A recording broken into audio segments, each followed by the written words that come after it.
Welcome XS1100's hyperspace fans. Steptoe here. Got another project I just finished making. I've just finished building a tow bar for my 1100. So I thought I'd make a quick video on how I've done mine, what I've used, how I've made the angles, and just go through and explain step by step how I've built mine. I'll start. Mine's three pieces. We have our right hand side, our left hand side, and our back section as three pieces primarily. So when you change a tyre, you can undo your left hand side, these two bolts on your right hand side, take your right hand side bar off, so you can leave, when you're changing your tyres, you can leave your left hand side on, just to save pulling the entire bike apart just to get your back wheel out. So I'll go through and tell you what I've used. My main arms, a 20mm round hollow bar, 1.5mm wall. The plate that I'm using to bolt my centre into is 100mm plate, but I've cut mine 75, come explanatory shortly.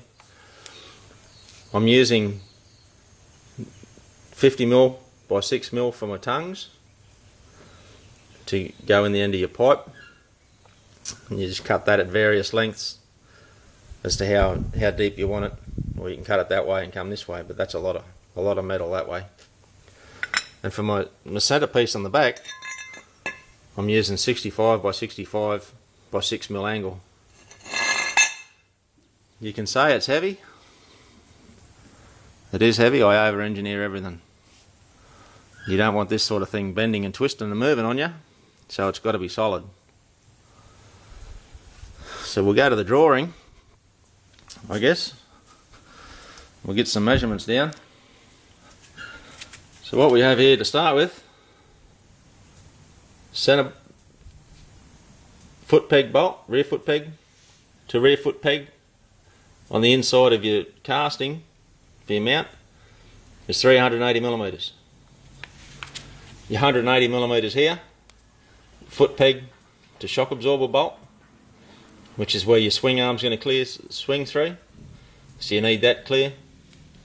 Your 240mm here, foot peg to axle centre. Now the reason we go foot peg to shock absorber bolt and foot peg to axle centre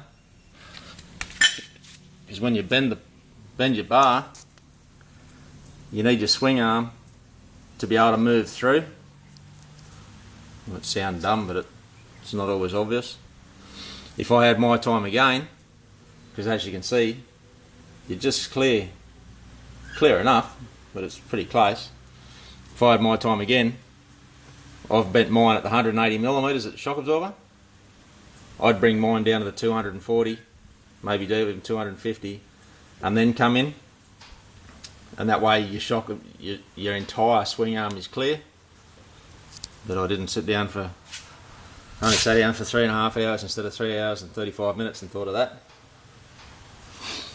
So that's why your 180 and your 240. Overall length, foot peg to the back of your tow bar assembly, 665. That's mine, what I've made. And the back is 230mm. I've come in because I didn't want the thing 380mm wide. It looked like the back of a bus. So I've squared it all up, made your right angle triangle, squared it all up and run a centre line through. Come down your 240 for your axle line, come down your 180 for your shock absorber. Drawn all the lines through. So your 230 here is the angle. You shoot that back to your 180. So that's where your bend point is, and that'll give you your angle so that you can bend your pipe. If it's on the floor, you can bend your pipe. Oh, you're not quite enough, so you bend it again till you meet your chalk line. The other thing it does, it gives you this angle here to cut your back piece out of, and it just gives it all on the floor what your top looks like. On your top bar, which is pretty important, you've got your foot peg bolt, top shock absorber, 290mm. Now this is on a midnight special, so you might find the ease and your standards and all that are all different, so you'll have to individually check your own measurements. This point up here is pretty important. Center, I put my spirit level on the back of my bolt, foot peg bolt, and ran it up, and then came back. And my shock absorber mount bolt is 40mm behind your foot peg bolt. So that's pretty important, because if you just come square up here to your 290, you're going to find your line's wrong. So this up here is pretty important to get, which will give you a line to come back to, so you can cut this bevel angle. So again, 665 is your bottom line to your rearmost point. The 65 mark here is for my my angle that I'm using for my back piece, and then this here is the 100 is for the piece of plate that I'm using. I've done this, brought this back to here because I'm using 2 bolts to hold my angle. So if I was to run this back to here a bit more for more leverage, I wouldn't have the room for my bolts. So I've brought that back, and then I've just used that plate to reinforce this weld point in here. So that's why that is all that there like that. 645 from your shock absorber bolt down to your longest point on your bevel cut. But you guys will work that out as you go.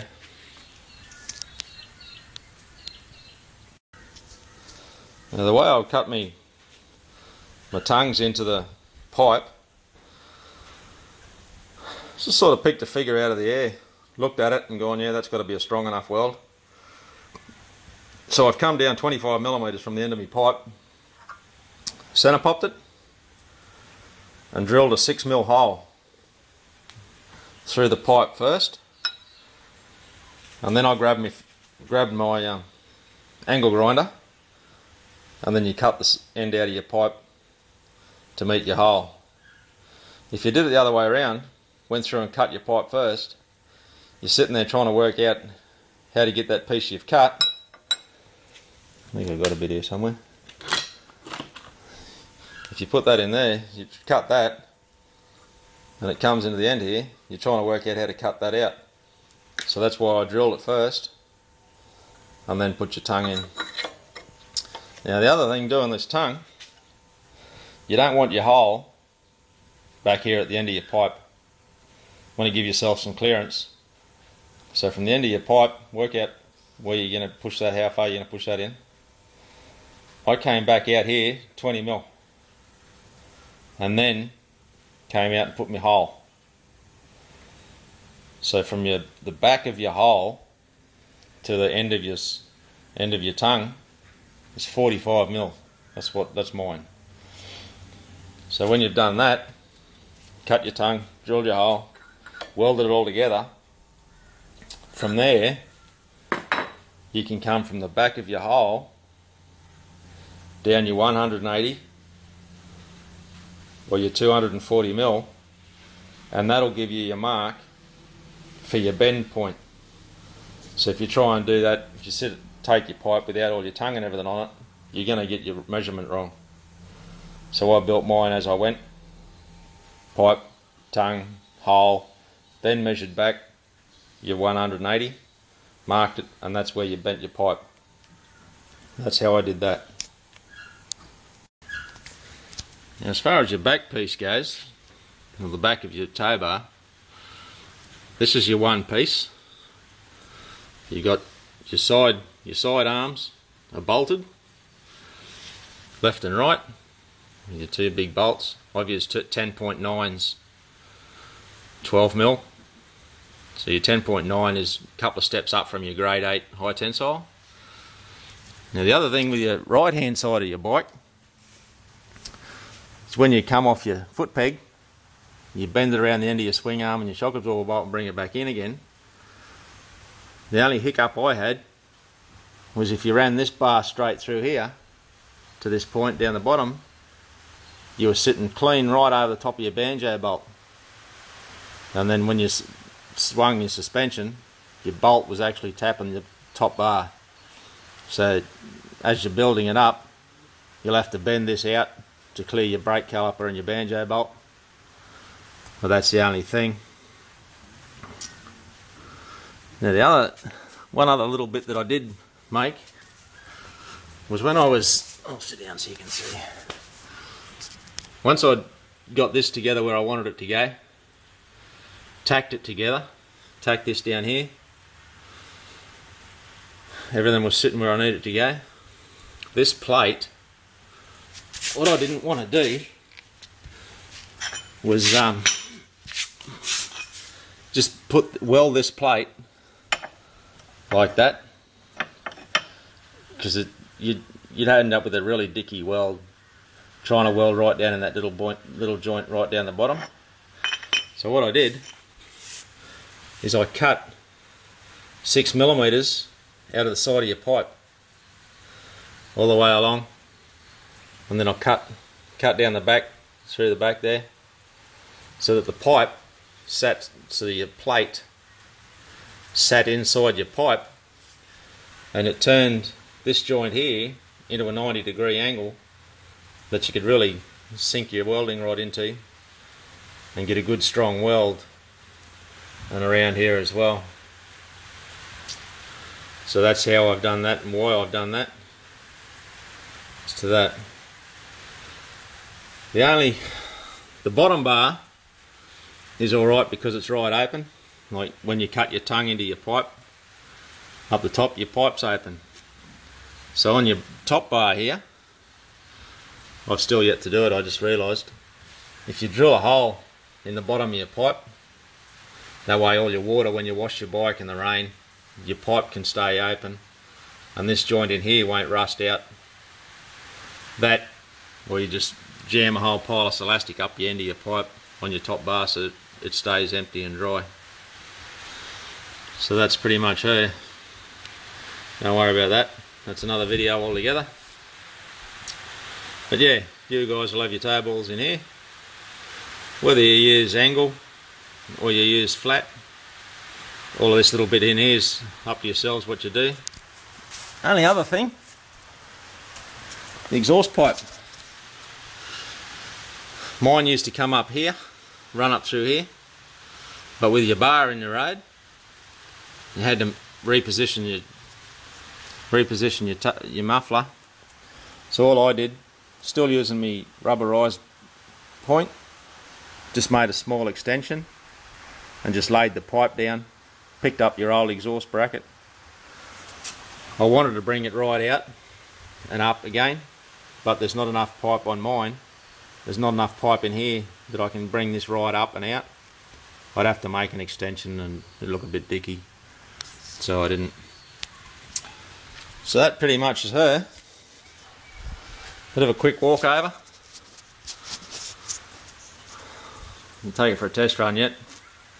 That's the next couple of days. But yeah, that's Steptoe's version of a tow bar for an XS 1100 midnight special.